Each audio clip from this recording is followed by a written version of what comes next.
I'm James. I am 27 years old and I'm from the US. Lived there for most of my life, and then now I'm currently living in Albania.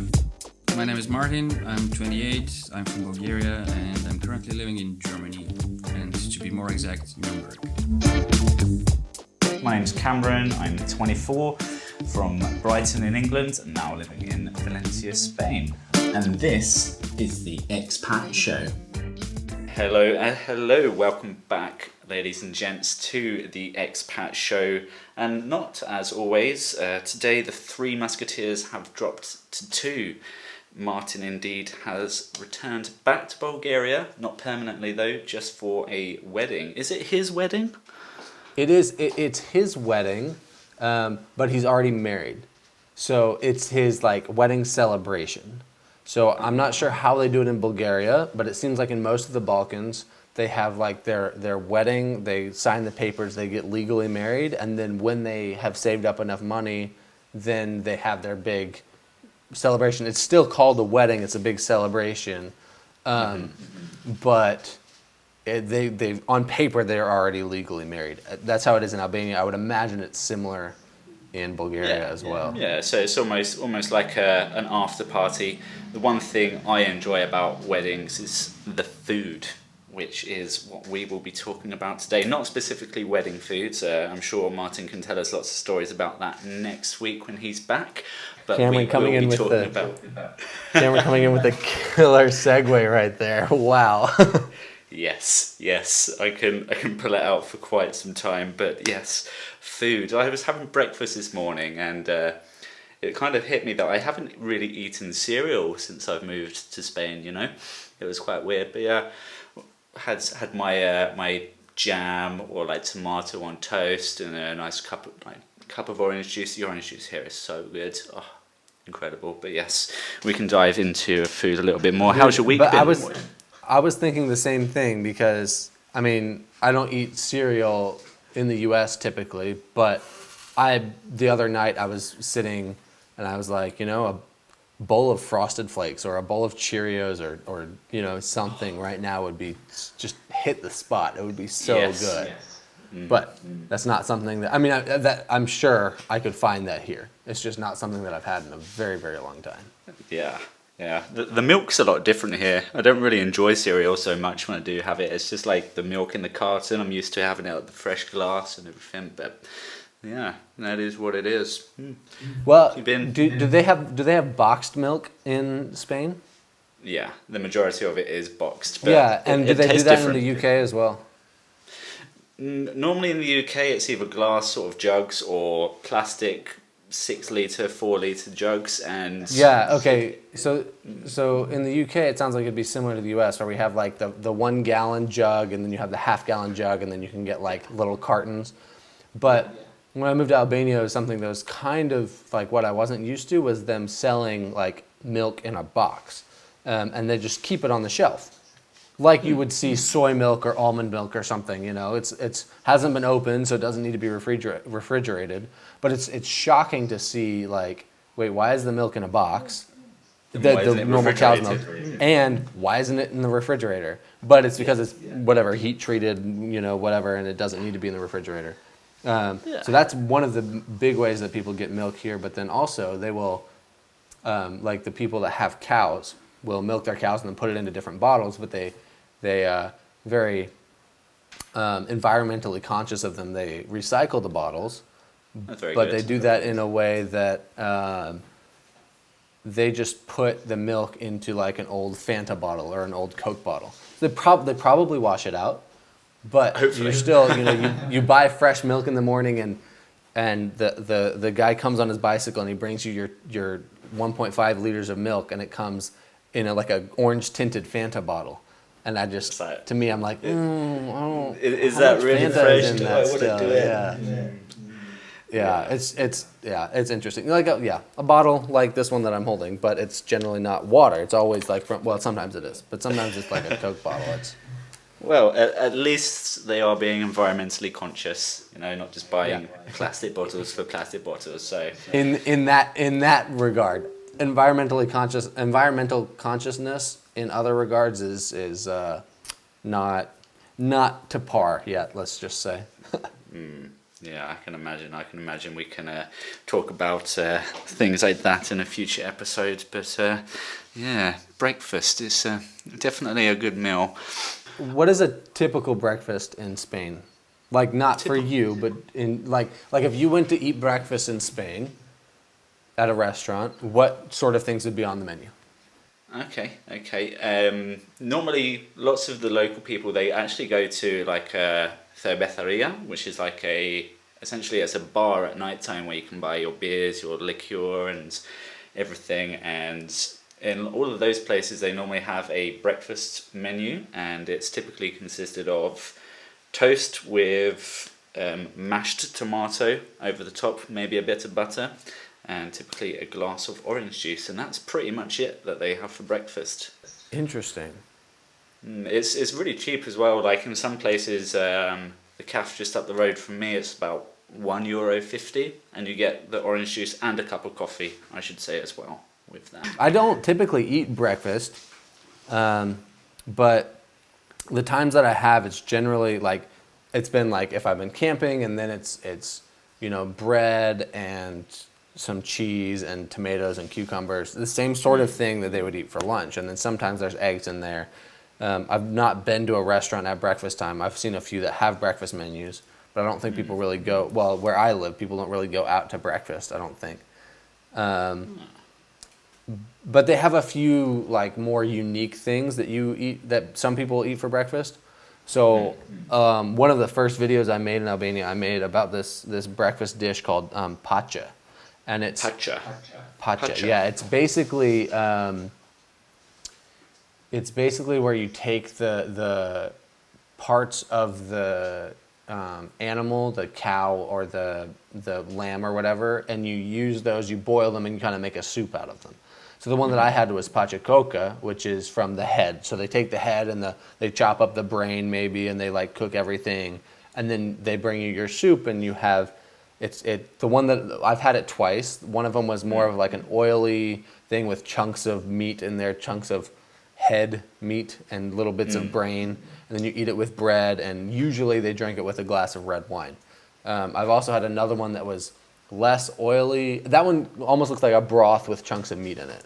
Then I've had another one that was like a little bit thicker, and the meat was more like a pulled pork type of meat, but it was still made from the head. So they have, I don't remember all of the Albanian words, but they basically have pacha for like from the head, and then from the intestines, and then from like the feet.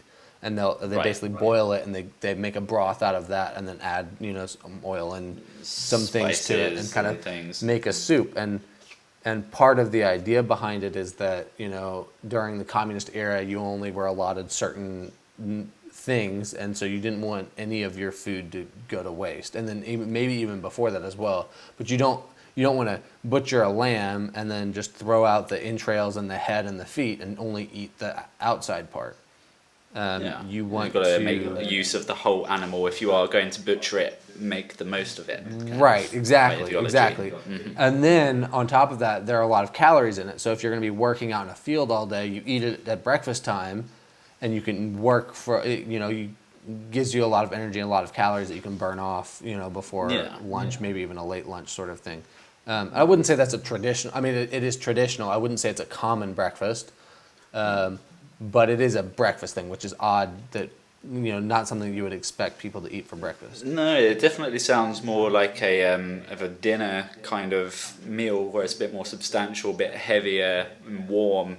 Maybe it has something to do with the weather as well, because it does get quite cold there in Albania, doesn't it? And it does, and I'm sure it does have something to do with the weather. And in my video that I made, one of the guys even mentioned that it helps warm you up, but also the glass of red wine that you drink with it at breakfast time helps warm you up. But yeah, if you think about it, it's a very practical meal. If you're a farmer, or if you're someone who was working in a factory, or working just outside during the winter, or even during the summer, people probably eat it less during the summer because it's already going to start to get warm. Mm-hmm. But that sort of thing is it makes sense. Practically speaking, it makes a lot of sense to eat it. Yeah, because it just gives you the energy throughout the day and things. That's probably why the breakfasts here as well are so light as well, because it's so warm all of the time. It's just, you don't want to be heavy just as you're starting your day. You don't want to be weighed down by your breakfast. So it's just something light, like a bit of toast and things like that. Right. And the Spanish, they do, any vegans or vegetarians out there, I myself as well am a meat eater, so there will be references to meat in the rest of the episode as well. There are some very... I mean, this is as good a time as any. As we can talk about, I've a friend. I've probably many friends that are vegan, but I have one that's specifically vegan because he was told by a doctor that it would help his health problems, and it actually was very beneficial for him to switch and take meat out of his diet. But for me personally, I have problems with dairy, and so if I eat cheese or yogurt or milk, I've experimented a little bit, and goat cheese tends to be okay, but anything cow related is not good. And then I have some very minor reactions to gluten. Not so much that like I have to stay away from it completely, but I notice specific things, that energy levels, mental brain fog, things like that kind of change depending on how much gluten I've eaten. So I tend to try to eat very what I call a paleo inspired. So it's not strict paleo. It's paleo refers to like caveman era, where they were only eating things that were not processed. Things that you can farm. So meat, fruit, vegetables are the big things. And I say paleo inspired because I don't think paleo allows for grains of any kind. I could be mistaken, but I think you're supposed to avoid rice or white potatoes, and sometimes I eat those things just because I want that also. But it's easy to stick to like a paleo type of thing. So that being said, a lot of my food talk about Albania from my experience in Albania will be in that light. Now I can still speak to what other people are eating, but for me personally, there's some things. Alternate angle to the normal there's some person. very traditional dishes that I just steer clear of because I know that it's just gonna destroy me from the inside knock out. you out and not even worth touching. Yeah. I'm quite fortunate in the fact I don't have food allergies or have any reactions to anything I eat, and I'm not too much of a fussy eater. And Spain, for non-fussy eaters or people without allergies and things, is a very, very good thing. And I'm sorry if you have any... Go ahead, what were you going to say there? Oh, I didn't want to interrupt you. I was just going to... How old are you? I'm 24. Yeah, so when I was 24, I didn't have any food allergies either. Oh, touch wood, I don't feel the same way you did. No, actually, okay, by 24 I did. When I was 22, I didn't. I was just developing this lactose intolerance. But, yeah. Anyway, continue. You were saying you're apologizing to. Yeah, so, for any prawn or people that are allergic to seafood, Spain is not the place for you to be, unfortunately, because the seafood here is just... it is just on another level. It's like you get a piece of, like, even just the gambas, just your plain prawns, the way they prepare it with hot chilies and oil in a little clay sort of dish on the fire. It just makes everything, it just tastes so much more alive, here in Spain, instead of back in England. Most of the prawns that you find are either frozen or they've been processed as well, and it just tastes bland in comparison. And the seafood, I could talk all day about seafood. It's probably more of a location thing. I haven't been into inland areas of Spain too much. I've spent most of my time around the coast, where obviously they have more access to the sea and the fish and things. So it's definitely one thing I need to explore a bit more, and if it's different inland in, let's say, like Madrid, if they eat as much fish there as they do here. Would you say Albania is they have like traditional dishes in different areas of Albania, or is it sort of a more countrywide thing? Yeah, they do, but I think by now it's become more countrywide because it's such a small country. It's easy for dishes to kind of move around. So there are certain regions where certain dishes are known, like this is where this dish started, or this is where they have the best of these dishes. So one of the dishes that I've talked about, and again, if there's an Albanian listening, I might be getting the exact dish and the exact location wrong, but there's a dish called tavkosi. And I actually made a video where I learned how to make this, and it's basically like a yogurt and egg, maybe yogurt mixture with some mutton in it, some lamb in it. And there's this one region, one city in Albania called Elbasan, and I hear that that's where the tavkosi is the best out of anywhere. Now, obviously, everyone has their own specific likings, but most of the time when people recommend, they say, "Oh, go to if you go to Elbasan, you have to try the tavkosi," that sort of thing. Yeah. Just like Yeah, there's so certain almost like a kind of like a pizza, like a burek, which is like dough with filling inside of it. And there's one particular kind of that I've been told kind of comes from the Korça region. Now, it's everywhere in the country. If you go to any traditional restaurant in the country, you can get that. But that's kind of where it's known for. Yeah, and that's where it's the best. It's where the most sort of advanced sort of chefs of that dish are. Right. That's been more in the culture in that specific area. Right. And actually, the city that I live in, we're right next to Lake Ohrid, which is one of the oldest and deepest lakes in Europe. And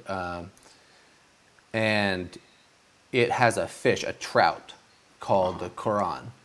And apparently, I think I've been told that the Quran is only native to this lake and one other lake in the world. And so these are the only two places that you can get it unless it's been farmed elsewhere. Right. And so that's something that's definitely, now I eat fish, but I'm not a fish connoisseur by any means. And so if I eat a trout, I'm not going to be able to tell the difference between one trout and a different trout. I can't eat this Quran fish and be like, oh, this is amazing, because maybe Don't I've have the had palate for a it. salmon that, yeah, exactly. I don't have the palate for it. Maybe I've had a salmon that's better, maybe not. But yeah, it's hard to, that's one of the things that in this particular region is known for, that particular fish, and they all prepare it slightly differently, whatever. Yeah. I mean, the reason I brought it up because where I live in Valencia, we're very close to the birth village of Paella, or Paella, as the Spanish say it. I probably brutalized the pronunciation of that word, so sorry any Spaniards that might be listening. But paella, for those that don't know, it's a very rice-heavy dish. The traditional sort of recipe for it has snails, rabbits, green beans, and the rice typically is boiled in a sort of, they call it caldo, which is like a chicken stock liquid that they boil the rice in. It's super nice. But yeah, the birth village of that dish is called Albufera. It's maybe about 20 minutes drive from me here. It's a very beautiful place, just very, very open rice fields, and when they were flooded, I saw some flamingos in there the other day. It was really nice. But the good thing about the paella that I love is it's like a communal dish, and it's very strong sort of food marker for the Spanish people in general. Even though it is a Valencian dish, it does show the culture of Spain and how they eat, where you would get the paella, it's made in a dish, or like the frying pan, which is also called a paella, and you can get them huge, absolutely huge. I saw one that's 10 meters wide, where they literally feed an entire town of 3,000 people with one dish that they've all cooked all morning, just in the middle of the village, and it's super nice. And then it goes down from that large scale down to, when you're with a group of friends, you can get one for 12 people, everyone jumping into the same dish, all eating together, and it's not Whereas in Are the- you all putting you're putting your utensils all into the same dish? Or you're dishing it out to your own plate. It depends on the people that you're with. If you're with like really close friends and people that you've known a long time, your family, it would just be in the one dish. Maybe you'll have a small plate in front of you in case you spill or need to cut a prawn or Right. something like that. But yeah, typically it's just straight in with everyone. Like, Yeah. it's really nice. It's at first it is a little bit of a culture shock because you're in England. We're sort of used to preparing the meal. It gets served on the plate, and then the plate gets served to you. Whereas here in Spain, the dish is in the center of the table, and everyone's just jumping in, and you kind of feel like, okay, have I eaten too much? Have I not eaten too much? Or it's kind of a bit of a pressure at first, if you know what I mean. Like, have I eaten too much, or do I need to take a bit more? So Yeah. one Interesting. thing. So the communal aspect of food here is major. If you're going to celebrate something, it's generally focused around food, and then a lot of times when you're doing that, it's a very family style. So even when you go out to eat or to restaurants or whatever, you order food and the dishes come. Like the meat that you order, unless you're in a nicer restaurant and you get a full meal, generally the food comes a la carte. It's just by itself. So you ask for some mutton chops and they bring you a plate of mutton chops. And you're like, oh, where's coming from the U.S., you're like, where's the potatoes and the vegetables that come with this? Well, you have to order those separately. So you order the plate of mutton chops, you order the plate of potatoes, you order the plate of vegetables. And then sometimes, usually, people will spoon things to their own plate at first, but as you get further and further into the meal, you end up with people just taking their fork and they stab some potatoes and eat it off that plate, or they stab some, vegetables off that plate, and they skip the step of putting it onto their own plate before eating it, which I love. It's great. Yeah. How did you feel at first, like, with that? I mean, I'm really used to it now. I love it. It's just so nice all having one meal, one dish together. It's so immersive, but definitely at first I was nervous. Did you feel similar, or did you just fall into it? I think when I moved here, I'd been around, like, in the traveled enough where that sort of thing wasn't super foreign to me, so it wasn't really shocking. It is nice that we can order a plate of a bunch of plates of a bunch of things for a table, and I can pick what I want to eat and what I don't want to eat. So if we pick pasta and meat and vegetables, where I can think, okay, well, I don't really want to have the gluten that's in the pasta, so I'll eat the meat and the vegetables and only those things. Yeah. Whereas in the U.S., if I'm ordering a plate, I can ask them to leave the pasta off. Yeah. But it's just a lot easier where I can just I get to pick what I want. It's kind of like a buffet sort of thing every time you eat, except it's not unlimited. It's just like, here, take what you want to eat and eat that.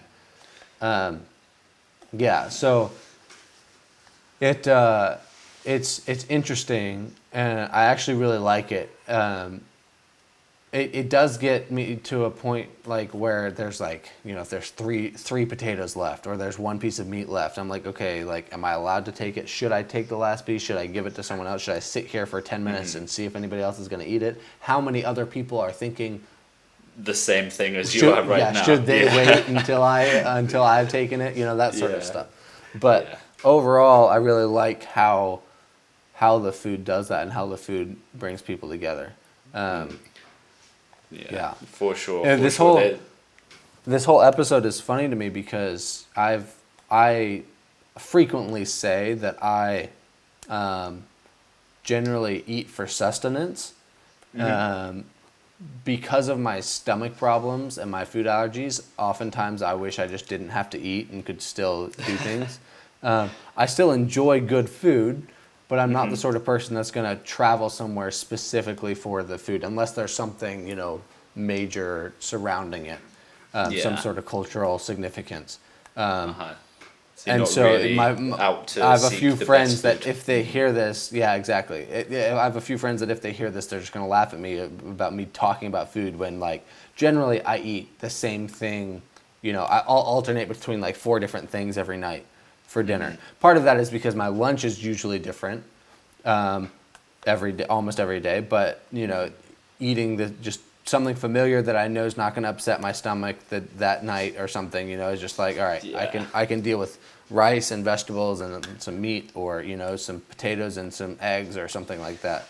Yeah, I see. Yeah, I'm quite the opposite, honestly. I love food. I love tasting new things, going out, finding new places to eat for very signature dishes, because here again in Spain, like very particular restaurants in very particular villages do one very particular dish very well, but it's probably the best of that dish you'll ever taste.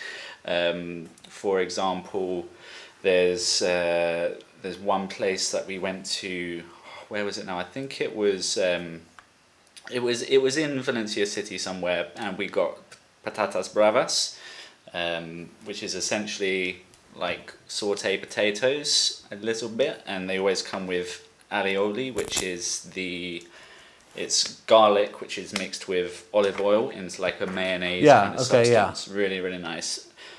Yeah, but this particular restaurant, the bravas, the potatoes, average, but the alioli, the sauce that came with it, the best I have yet to find in Valencia. I certainly will find out the name of that and drop it in the show description. See, and that's the thing for me is like, different foods I feel like are going to be better at different times. So, if I eat, let's just take a hamburger, for example. I could eat a hamburger at some hole-in-the-wall place in New York City and be like, this is the best hamburger I've ever had in my entire life. But then I could go somewhere where everyone says this is the best burger you're ever going to have. And if I'm not as hungry as I was the last time and I try it, I'm going to be like, it's fine.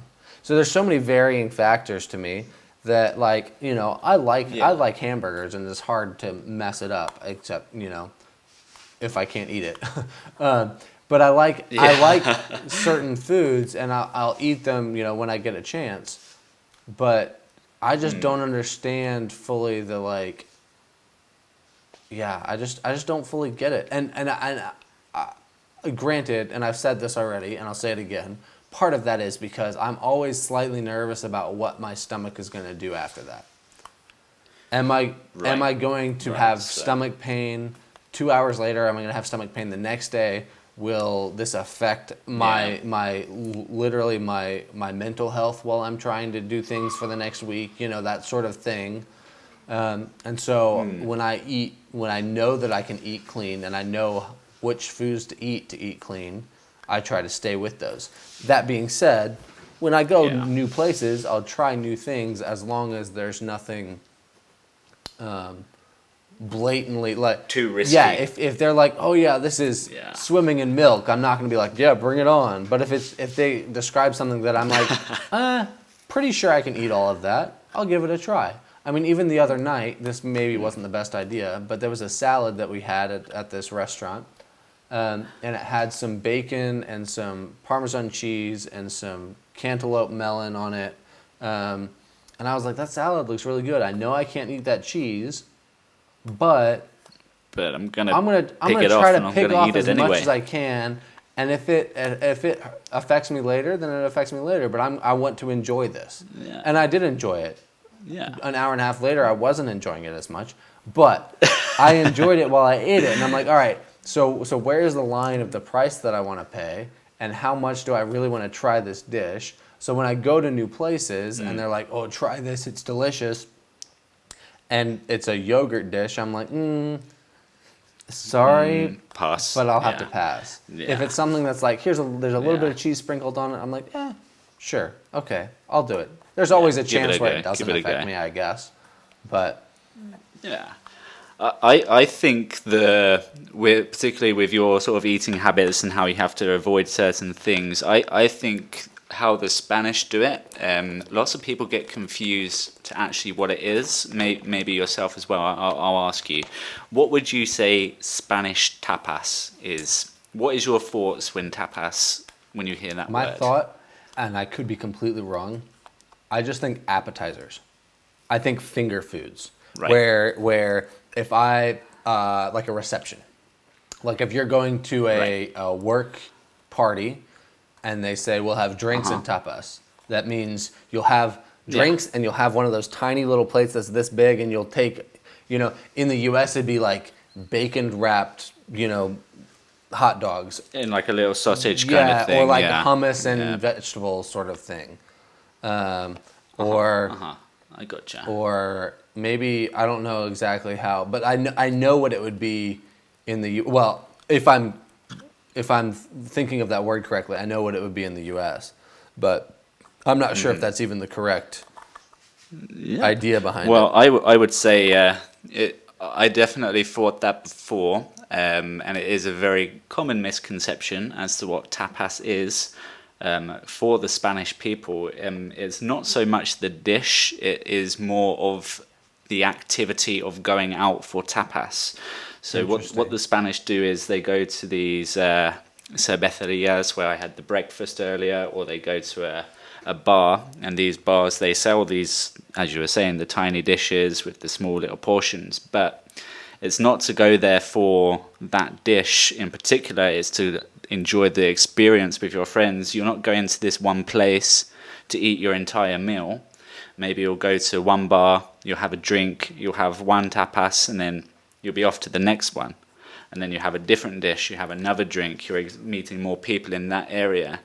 And then after you finish that one dish, you're off again to the next one. And the Spanish, they're normally off to 7 to 10 to 11 different places when they go out for tapas. It's not the dish, it's the experience. So I am kind of correct in that it's not anything specific. It's just kind of finger snacky food.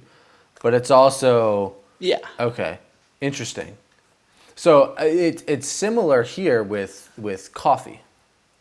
Where and it might be the same in other places. I'm sure it's similar in Spain as well. But when someone says... No, the Spanish cannot do coffee at all. Well, I'm not talking about the coffee. I'm talking about the experience. So when someone says, let's go for a coffee, they don't mean let's literally go and get a coffee. Coffee culture in the U.S. is often, let me drive through Starbucks and grab my pumpkin spice latte on my way to work, or whatever.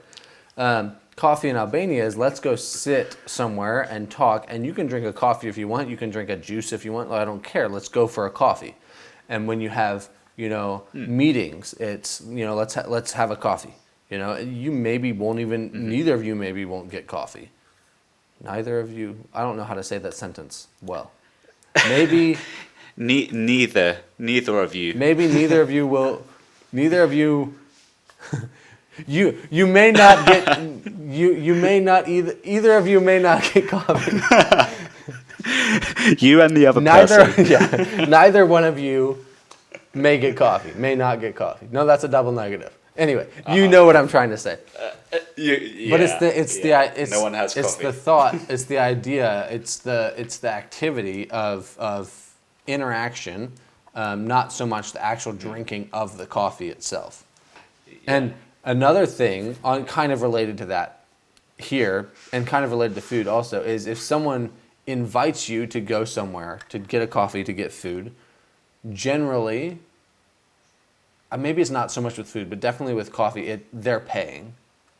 So if I say, hey, Cameron, let's go get a coffee, or I want to invite you to get coffee, or, will you join me for coffee? It's me saying, let me buy you one.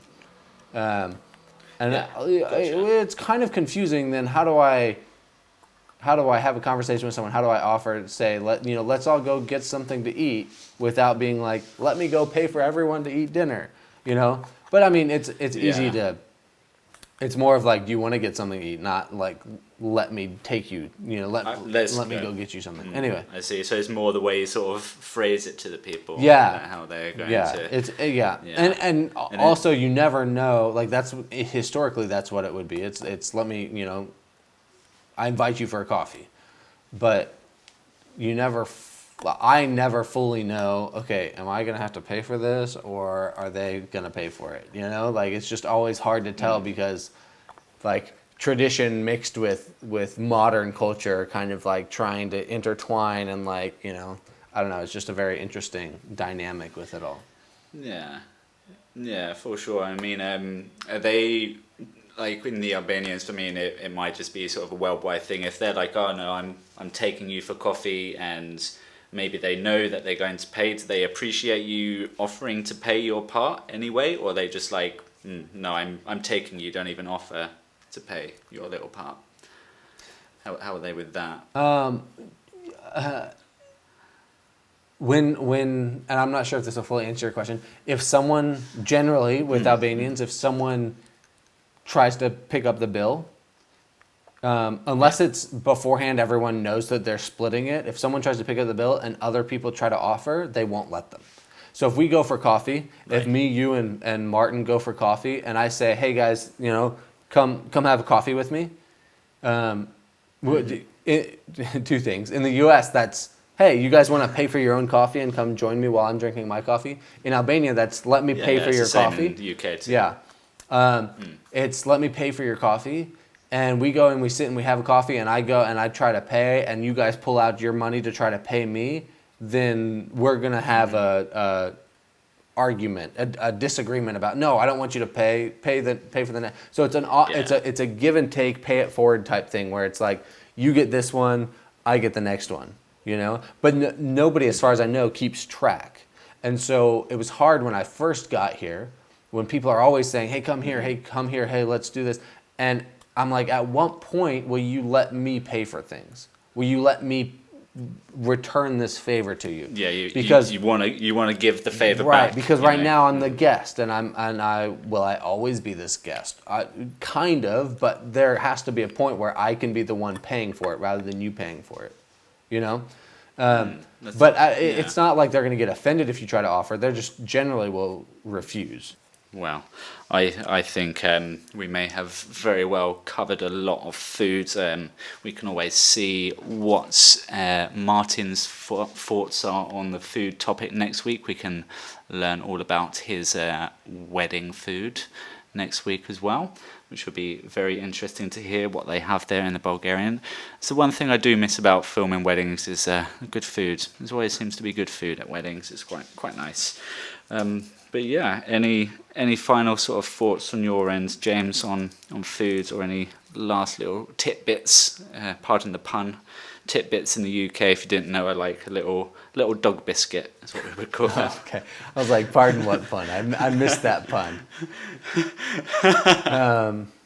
I can't really think of anything. I mean, I've exhausted everything that I can talking about food. I mean, this is the longest I've talked about food, and I am pretty hungry right now, actually. I mean, I don't know what I'm going to have for dinner. Probably some paella that I have left over in the fridge. It's very easily refrigerable. So it's 9 p.m. and you haven't eaten dinner yet? No, that is a very, very good point, actually, that I should have brought up a bit earlier on. So breakfast is breakfast time in the UK. It's maybe like 7, 8 o'clock. Here in Spain, breakfast is at 11. And so for some people, that would be brunch. Do most people in Spain lunch. sleep until 10, or do they get up and they're doing things for hours before they eat? The older generation of Spanish, they get up early. They like to go to the market to get the fresh vegetables, get all the fresh meat and the fresh fish, the jamón, the serranos, everything like that. They like to get up early. They then come home, prepare that into the breakfast around 11 o'clock, eat that. Then typically they go throughout their day until about 3. Why it happens is, where it's so hot in the middle of the day in the summer, lots of places close midday, so most people have split shifts here, which we can talk about a little bit more in detail in another episode. So basically, people are working in the morning, they have a 2-hour break, they work in the evening.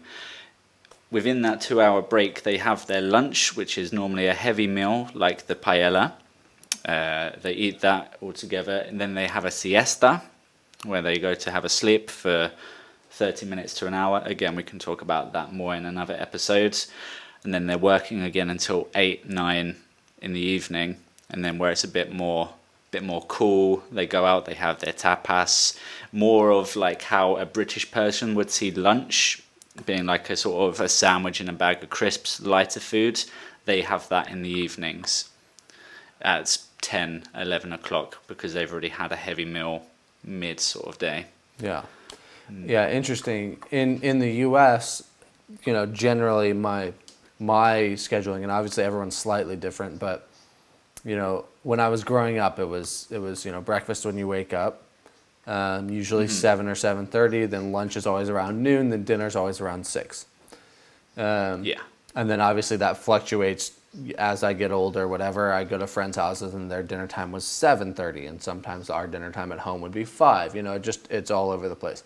I come here, Yeah. and the lunch at the cafeteria at work starts at 12:45, which is later than I'm used to. But not a problem. It's just later than I'm used to.